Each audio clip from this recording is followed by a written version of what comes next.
सबसे पहले काजी फ़ाइज़ ईसा साहब को खराज तहसीन पेश करते हैं। आज का स्टार्ट ही यहाँ से है कि काजी फ़ाइज़ ईसा का जो आज आखिरी वर्किंग डे 25 अक्टूबर है, आज उनकी रिटायरमेंट है। और आज रिटायरमेंट पे फुल कोर्ट से रेफरेंस से खिताब करते हुए उन्होंने बोला कि एक कागज़ किसी एक पार्टी के लिए, किसी एक के लिए फ़ायदा और दूसरे के लिए मुखालिफ होती है।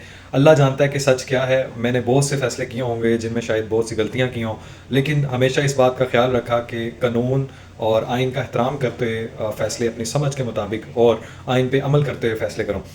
जस्टिस मंसूर अली शाह साहब ने जो ख़त लिखा एक फुल कोर्ट रेफरेंस की अटेंड ना करते हुए, और उससे पहले ही आपने जो वजूहात बयान की, मंसूर अली शाह साहब का वैसे ये तुरा इम्तियाज़ है कि जनाब ने हमेशा ख़त ही लिखे हैं और उन खतूत में हमेशा ऐसी ज़ुबान इस्तेमाल की है। जैसे एक ख़त इन्होंने पहले जो इशू किया, जो लिखा था सुप्रीम कोर्ट के रजिस्ट्रार को, कि तब तक शामिल नहीं होगा जब तक जो है ना वो फुल कोर्ट रेफरेंस, वो जो आपकी फुल कोर्ट बेंच नहीं बन जाता। और आज भी जो ख़त मंजर आम पे आया, और जिसमें जस्टिस पहले आपको बता दूं, जस्टिस मंसूर अली शाह साहब के साथ 4 और जजेस हैं। यहाँ आज फुल कोर्ट रेफरेंस से क्या ही अच्छा होता कि जस्टिस मंसूर अली शाह साहब खिताब करते, लेकिन जो ख़त उन्होंने लिखा सुप्रीम कोर्ट के रजिस्ट्रार को काजी फ़ाइज़ ईसा साहब के मुतल्लिक, वो एक इंतहाई काबिल तशवीश है, इंतहाई काबिल मज़म्मत है। उसकी जो लैंग्वेज है, उसमें जो संगीन इल्ज़ामात लगाए हैं, जो काजी फ़ाइज़ ईसा साहब पे उंगलियां उठाई हैं, जो उन्होंने ख़त के जो अल्फाज इस्तेमाल किए हैं गैर मुनासिब हैं, इंतहाई तशवीश वाले हैं, इंतहाई मज़म्मत वाले हैं, इंतहाई जो है वो संगीन इल्ज़ामात हैं, और एक इनअप्रोप्रिएट लैंग्वेज उन्होंने इस्तेमाल की। जैसे उन्होंने थॉमस साहब का पहले कोर्ट पिछले लेटर में किया था कि तरीक कभी माफ़ नहीं करती।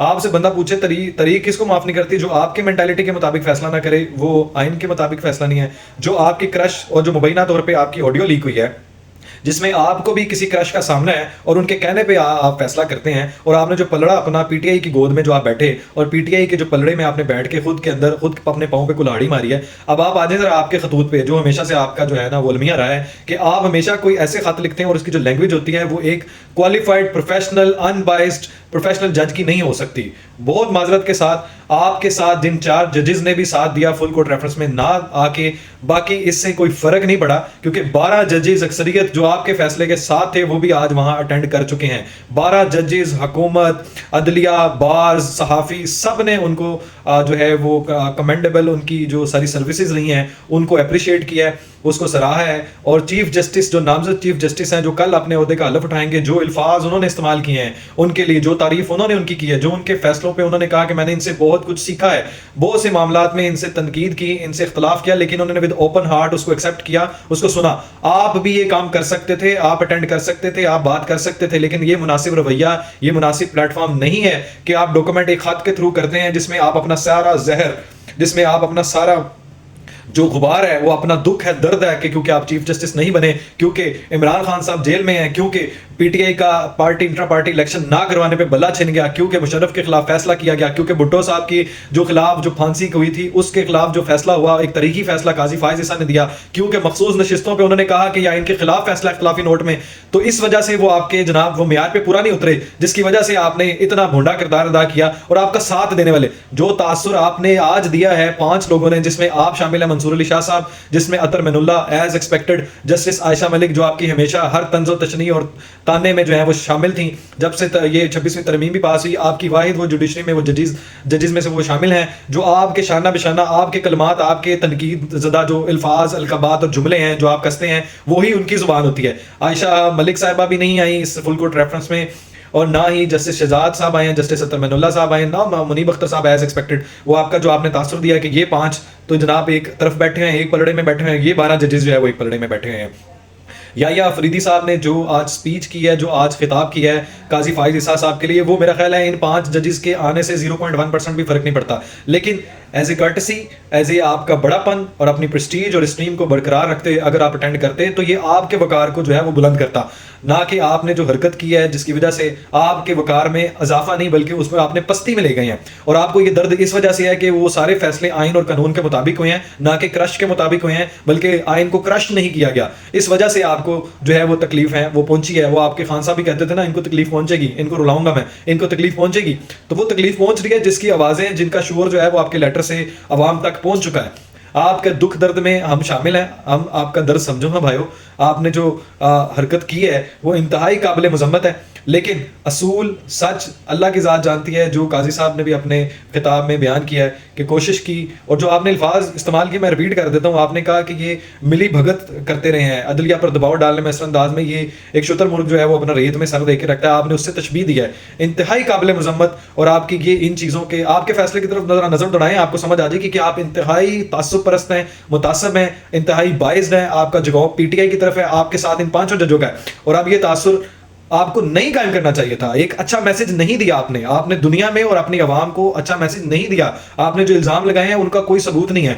आपने एज ए सियासतदान बन के काम किया, आपने एज ए सियासतदान आप पॉलिटिकल जो किरदार आज आपने अदा किया है वो इंतहाई काबिल मजम्मत है। आपके इस रवैये पे सारी आवाम में गम गुस्सा पाया जाता है, और आपने ये इंतहाई जो है वो भोंडा किरदार अदा किया है ये ऐसा लेटर लिख के। लेकिन खैर, एक काबिल तारीफ और एक काबिल जो अप्रिशिएबल चीज़ थी वो ये थी कि काजी फाइज ईसा के फुल कोर्ट रेफरेंस में जो 12 जजेस ने उनको जोहराना दिया है, उनको ब्रंच दिया है, उनको अलविदाई तकरीब में आए हैं, और 7 बार्स ने, सुप्रीम कोर्ट बार, पाकिस्तान बार, वकला और आपकी सहाफ़ी, अटॉर्नी जनरल, सब ने, पूरी दुनिया ने अप्रिशिएट किया, लेकिन सिवाय इन 5 जजेस के जिनके ऊपर पहले से पीटीआई का टैग है। दोबारा आपको काजी फाइज ईसा साहब पे, आपको, आपके काम को, आपके फैसलों को इंतहाई हम जो है वो काबिल फ़ख्र से बयान करते हैं। ये शख्स चीफ जस्टिस बनने से पहले, चीफ जस्टिस बनने के बाद, इनका कसूर यह है कि इन्होंने मेरिट पे फैसले किए, आइन और कानून के मुताबिक फैसले किए। बल्ला छिना तो इंट्रा पार्टी इलेक्शन आपने नहीं करवाए थे, आपने, इसलिए इनको जो है तनकीद करते हैं क्योंकि इन्होंने अपने ऊपर ट्रोल, हेट स्पीच करने वालों के खिलाफ कोई कानूनी कार्रवाई नहीं की। इन्होंने किसी एक शख्स पे भी कोई तौहीन अदालत नहीं लगाई। इन्होंने अपने ऊपर तनकीद, गाली गलौज करने वालों को कोई बुरा भला नहीं कहा, आगे से कोई जवाब नहीं दिया। इन्होंने किसी एक को भी बदतमीजी से नहीं पुकारा। इन्होंने अपनी अदालत में अपने ऊपर इल्जाम लगाने वाले लोगों को बिल्कुल कुछ नहीं कहा, और उनको इज्जत के साथ अपनी अदालत से जाने को कहा। इन्होंने, इनका कसूर यह है कि इन्होंने कोई प्रोटोकॉल नहीं लिया। इनका कसूर यह है कि इन्होंने जो गाड़ियां हैं वो वापस कर दी थी। इन्होंने कहा कि ये सारा पैसा आवाम पे लगना चाहिए। इनका जुर्म यह है कि इन्होंने अपनी जो आबा अजदाद की जायदादें थी वो हुकूमत के लिए वक्त की। इन्होंने अपने प्रोटोकॉल का खर्चा नहीं लिया। इन्होंने आखिरी दिन तक भी जाते हुए कोई हुकूमती खजाने से या उसके एहतमाम में कोई एक खाना खाना भी मुनासिब नहीं समझा। इस शख्स का यही कसूर है, यही डिजर्व करते थे।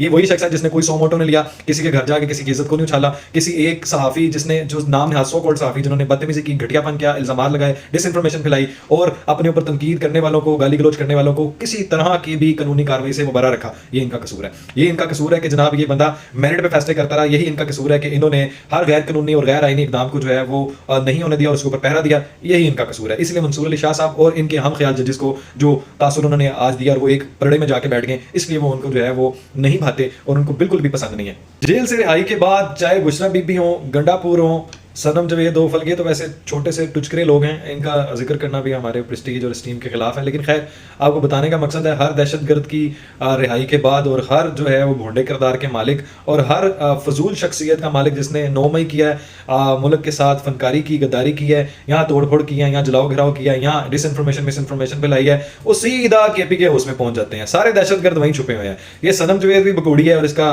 फलक जवेद जो है वो भी भगोड़ी है। ये वही है जिसने अज़मा बुखारी की जो है वो जो मुबैना तौर पर गैर अखलाकी वीडियो, वो जो कि आर्टिफिशियल इंटेलिजेंस से रिलेटेड वीडियो इसने शेयर की थी और भाग के छुप गई है। गुंडापुर के जो गुंडा है वो केपी हाउस में। सारा अमाज का जो दहशतगर्दों की है, वो डिसइंफॉर्मेशन और मिसइंफॉर्मेशन की जो अमाज का है ना, वो केपी हाउस है। सारे दहशतगर्द, सारे फसादी इंतजारी वहां जाके छुप जाते हैं। अब जनाब 9 महीने के बाद जो मैडम रिहा हुई हैं, पिंकी पिंगनी साहबा, सीधी जनाब आपने केपी के हाउस में जो है ना वो लैंड किया जाके। तो अब ये सियासी जो है ना गढ़ वहां पे सजाएंगी महफिलें, जो कि इनके जोराने बनेंगे, शाइये बनेंगे, रातों से महफिलें जा रही हैं इनकी। अब जरा वहां पे सारी चीजों का बंदोबस्त होगा, प्रबंध होगा, वहीं से सियासत होगी। लेकिन जो कह रहे हैं ना डील नहीं हुई है, एनआरओ नहीं मिला और सिर्फ ये है वो मेरिट पे हुआ है, तो वो कहते हैं ना, अब आपको भी मालूम है कि कितना मेरिट को जो है वो फॉलो किया गया। अब गंडापुर साहब जो है ना, उनको भी ये इस बात का मेरा ख्याल अंदाजा हो चुका होगा कि अब उनकी भी बारी आ गई है कि अब जो है ना ये इनको टफ टाइम देंगी।